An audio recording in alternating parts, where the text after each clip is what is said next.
Hey, Kelley Berliner here with the Eastern Regional Office of the Archaeological Conservancy. I'm out here today doing a management check on the Garoga Archaeological Preserve. This was a Mohawk village site. It's located towards the eastern part of New York on a tributary of the Mohawk River. So the village at this site was inhabited in the 16th century.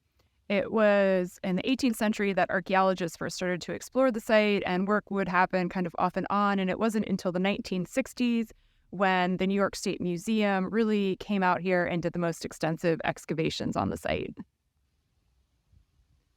This work was led by William Ritchie and Robert Funk.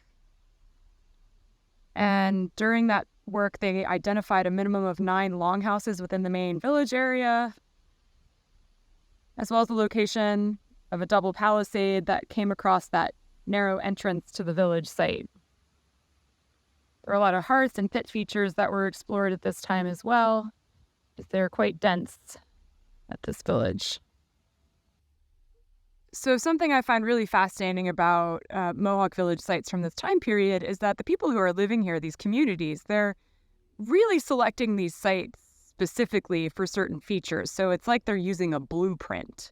So you can see here, there's a really steep drop-off over on that side. I'm on this little, almost isthmus of land, this little access point. And so, except for this one access, which has a little bit more of a gentle slope coming up to it, all the sides of this landform are really, really very steep, which would have made it quite defensible and difficult to access. So you can see I'm coming around onto my other side, and you can see this side is also very steeply sloped. In the 1990s, archaeologist Dean Snow would take a closer look at the research that was done on this site as part of his Mohawk Valley project, which examined Mohawk communities, their population dynamics, and settlement patterns. So again, this site was occupied in the 16th century, maybe looking at somewhere from 1525 to 1545, give or take, with the population maybe around 800 residents based on some of Dean Snow's work.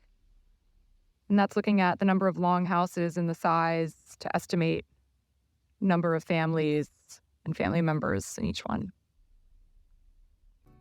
So Garoga has been listed on the National Register of Historic Places since 1980. It's now permanently protected through its ownership by the Archaeological Conservancy. It's open for professional research, it's open for educational purposes, but it's not open to the general public simply because its access is really difficult and it's a sensitive site. But hopefully you get to enjoy seeing a little bit of it through this virtual site visit today. So I'm just out here checking our signage, no trespassing signs, making sure there are no issues, and just keeping tabs on the property to make sure everything is as it should be.